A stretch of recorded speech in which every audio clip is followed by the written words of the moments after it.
turn your Bibles, if you will, two places. 1 Corinthians chapter 13, verse 1. 1 Corinthians chapter 13, verse 1. Isaiah 5. Isaiah 5 and verse 12. Just making noise. Just making noise. Though I speak with the tongue of men and angels, though I get the ability, and I have the ability, the gift from God, to be able to speak with other tongues, languages of which I have not learned, and those languages of people and who I don't know. And though I have the ability and the gift to speak as angelic beings and have not charity, love, I'm just making noise. If I speak human or angelic tongue, but do not have love, I'm a noise, gong, or a clinking cymbal. If I'm not doing what I'm doing out of love for God and God's people, I'm just making noise. Though I speak with the tongue of men and angels and have not charity, I'm just making noise. Though I have the gift of prophecy and understanding all miracles and knowledge, and though I have faith so that I could say to these mountains that they be removed or moved, and don't have charity, I'm nothing. If I come in every Sunday, Wednesday, Friday, and meet all the requirements of every single individual and expectation at Mount Moriah, and don't love, I haven't done anything at all. If I bestow all my goods, give everything I got away to the poor, and give my body to be burned, a sacrifice, and have not charity, it profits me nothing at all. If I'm not doing it for the sake of our Lord and Savior, Jesus Christ, and for the betterment of his kingdom, it's all just noise. Now, noise wasn't bad there at Jericho, because God had instructed them to make noise. Noise is not bad there in Psalms, when God instructs us to make a joyful noise unto the Lord, all ye land. And it lets us know to serve the Lord. That's one of the places where we come short. We have a desire to be served, but we're not always willing to serve. Jesus let his disciples know that if you have a desire to be great, if one have a desire to be great, he must first serve. He didn't come here on this planet to sit on a throne. That's why it was easy for him to show an example to his disciples by washing their feet. It was customary for someone, when they came into a house, for the owner of the house to wash the feet of the visitors. It was customary. There at the Last Supper, Jesus took a towel and he wrapped it around them and he began to wash his disciples' feet. When he got to Peter, you know, Peter began to say to him, not my feet, Lord, because he had put Jesus in a place whereby of authority, and he was, and he is, and in a place not of servant, but one whom they should serve. And Jesus let him know that if I don't wash your feet, then you're not a part of me. So many times I have found and seen in different places, not here at Mount Moriah, but other places, where individuals, once they are part of administration or the boards, they stop serving and they have a desire for people to serve them. I can remember early on here at Mount Moriah, just to show the example for those who were here. We had many funerals when we first came because we had a lot of senior citizens that were here. But it wasn't all senior citizens who went on to glory. But one of the things that pastor, being me, would do is I would make sure that in the repast, I was a part of the individual, not that I sat down and I could have to eat with the family, but I made sure that I served and helped serve the family. And I noticed that it was looked on a little different because it was a little bit unusual. But God had given me a characteristics of a little bit unusual. Because one of the things I did not want to happen was, I didn't want Mount Moriah at that time to create an image of a person that they would follow to the grave and watch and magnify and glorify and take away the majesty and the awesomeness of who God is. That did happen, you know. Isaiah, there in the 6th chapter of Isaiah, he began to let us know that in the year that King Uzziah died, we're reading why he was letting us know, and he started out that way, is because the king had done wonderful things. The king had done things that had brought the whole country, the people back together. He had set up choirs and worship. He had done wonderful things. He had caused the people to live in peace. The country at large was doing well.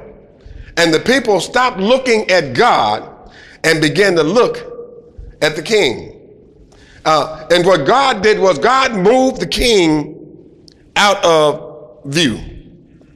And Isaiah was working there in the temple. And what he let the world know was, in the year that King Uzziah died, I saw the Lord. In the year that King Uzziah left us, I saw God. And he was high and lifted up.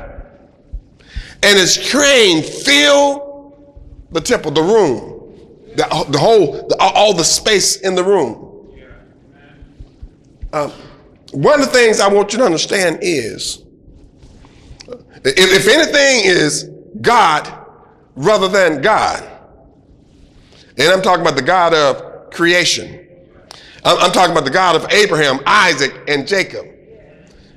If anything has become something, or someone has become someone that you worship, then you have put them in place of God. People do that with children. People do that with their jobs. People do that with their homes. People do that with their education, their accolades. People do that and build themselves up.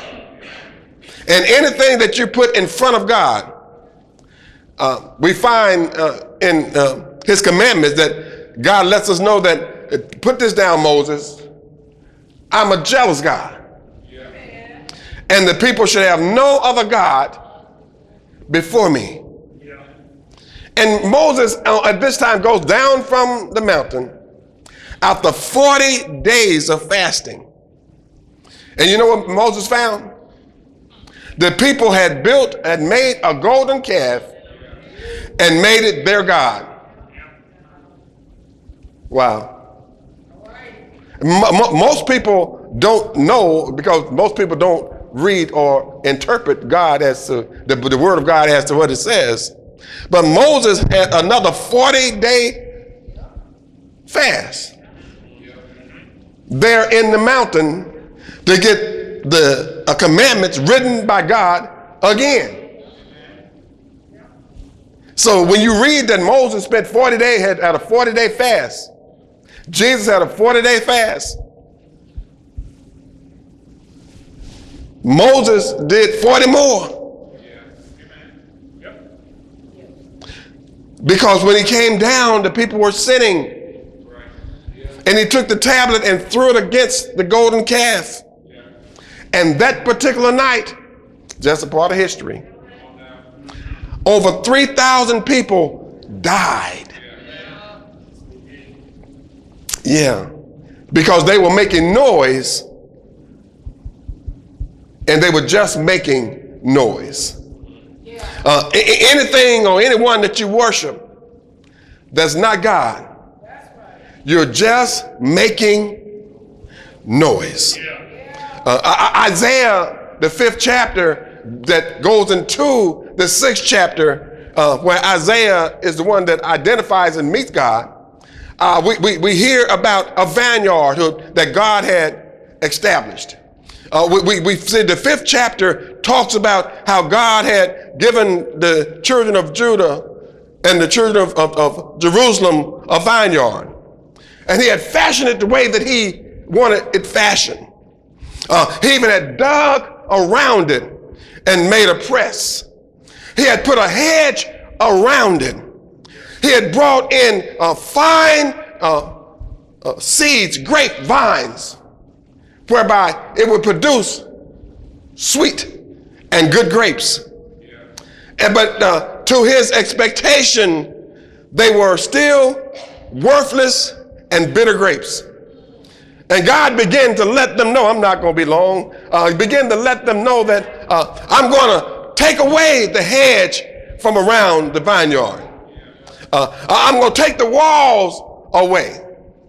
And I'm going to allow the vineyard to be overcome by browse and thickets.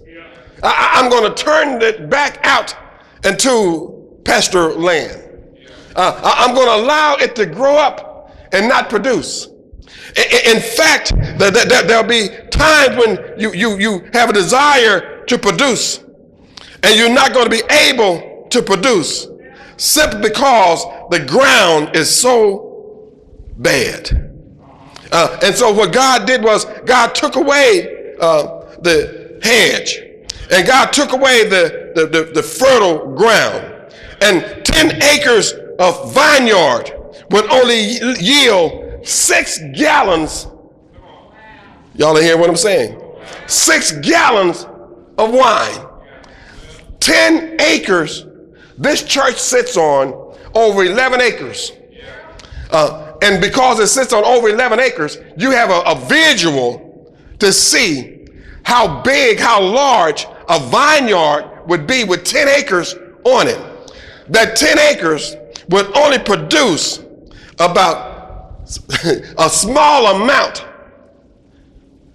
of wine because God had caused it to be non-productive.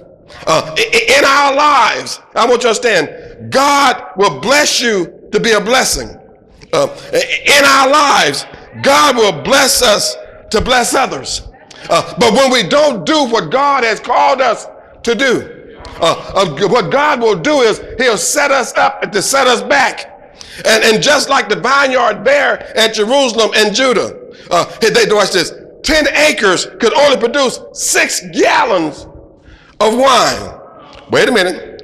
And 10 acres would only produce, as far as the grain is concerned, But what God did was, God would allow, watch this, 10 bushels of seeds, well, watch this, would only yield 1 bushel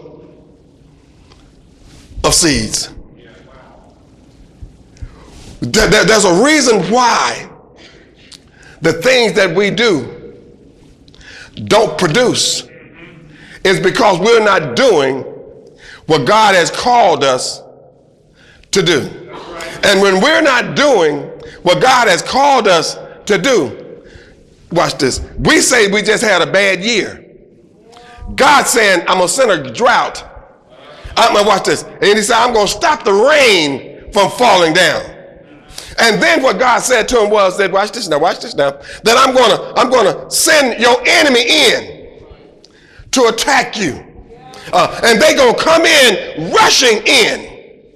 They're going to come in with, watch this, they're not going to have any sleep because they want to get to you so bad. They're going to come in and their horses' hooves will be just like fire as they running against the ground. Their arrows will be sharp because God has set them up for failure. And what God did for these particular individuals there in Isaiah's day, what he did was he let them know that, watch this, you're not going to change. You had the opportunity to change, and you didn't change. You had the opportunity to do better, and you didn't do better. The verse 12 and 13 lets them know that, and rather than worshiping God, they started playing musical instruments. They started having feasts, and they began to drink their wine. Watch this. And then taking from their wine and drinking beer, drink their wine, have a real good time. And all they were doing was making noise. And God came in and changed it all. And when God came in and changed it all, he set them up to be set back. See, the thing I want to understand is they went into captivity when they didn't have to. They suffered when they didn't have to. The enemy came against them when God was their protection and they didn't have to. And so therefore, what they were doing was they were celebrating, they were worshiping, they were having a good time, but they were just making noise. One of the things I want to understand, my brothers and sisters, is when you're not worshiping God, all you're doing is making noise. When you're not doing God's will, all you're doing is making noise. Which brings me to one example, and I'm done. I'm almost there. While I was on vacation, Pam, that was a bird that was making noise outside of my apartment. Yeah, he was. This particular bird kept making noise outside of my apartment. He made noise on Friday night. He made noise on Saturday night. He made noise on Sunday night. In fact, one of the children even came in and said, "Do you hear that bird all through the night?" Sure, I hear the bird all through the night. And then all of a sudden it's Monday night, Tuesday night. Then Wednesday night came. And he made one final noise. See, sometimes when you're making noise, you're causing things that you don't want to come after you. What are you saying, Pastor? Those individuals who put themselves in position to expose whatever's going on in their lives to God and others and Satan, because Satan don't know what's happening to you until you voice it yourself. Satan don't know what you're going through until you open your mouth and allow it out. And so Satan don't know how to attack you. He just attacks you the way he attacks all human beings. And watch this, until something fits. But when you open your mouth, what are you talking about? Here's what I'm talking about. For those individuals who constantly ask for God's favor on the same thing over and over again, knowing that they're not going to change. Notice I said this bird was in the same place every single night. Notice what I just said. he's making noise every single night. He's not changing anything at all. He's just out there making noise every single night. On the other side of the lake in which we were living, this lake is several miles large. On the other side of this lake was an alligator. Y'all ain't hearing what I'm saying? And through the night, watch this, on Wednesday, I heard that one final noise. And that was Tuesday.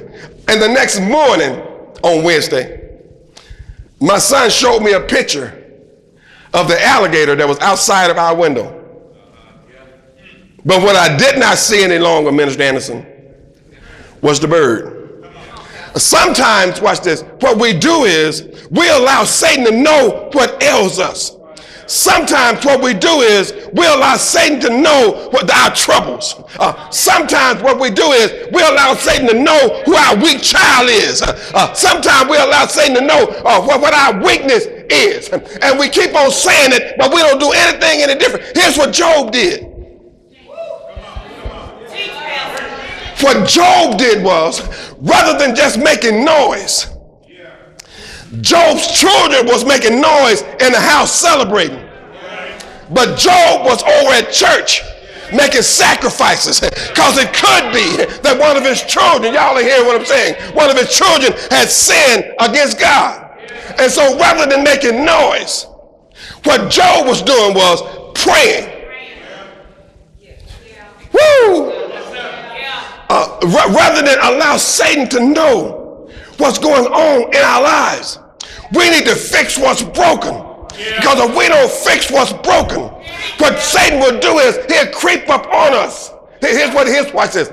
There was a meeting held in heaven, and the sons of God came together, and Satan showed up, and God asked Satan, "Where are you coming from?" "I come from to and fro on the earth. Watch this now. Walking up and down in it, looking for who I can devour."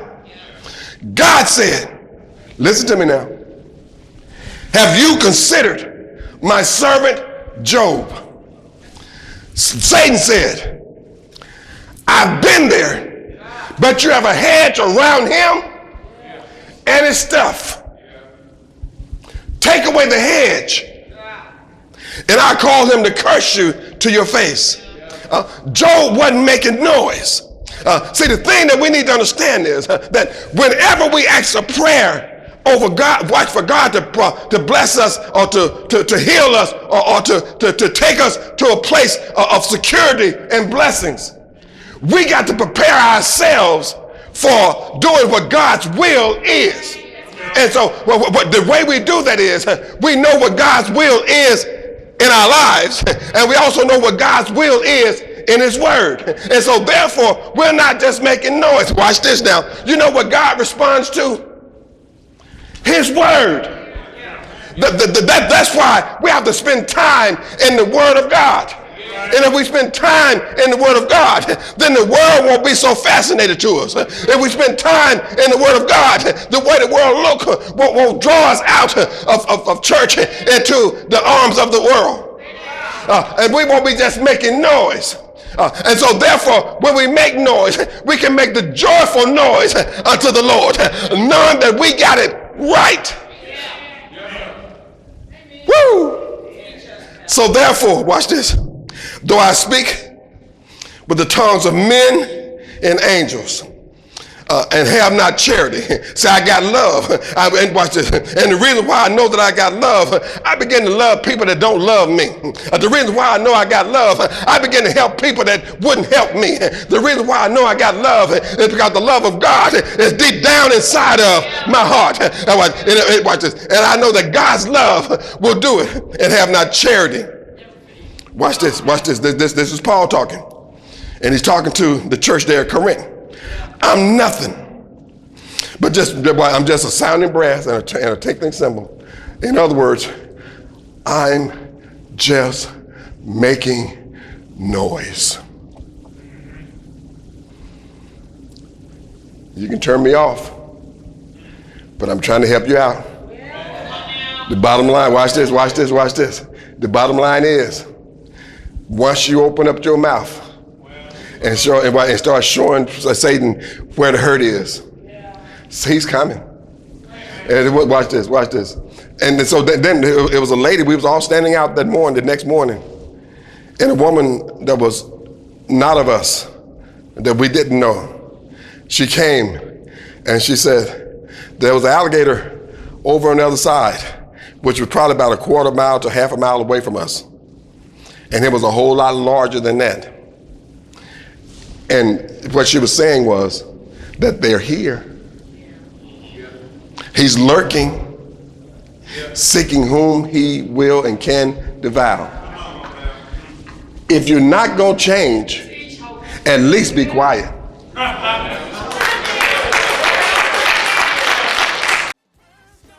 We know that you enjoyed that great message. We are at the point in our service that we all participate in. Please join us in giving by using our PayPal links on www.3mbc.org and www.facebook.com/MMMBC. Thank you, and may God continue to bless you.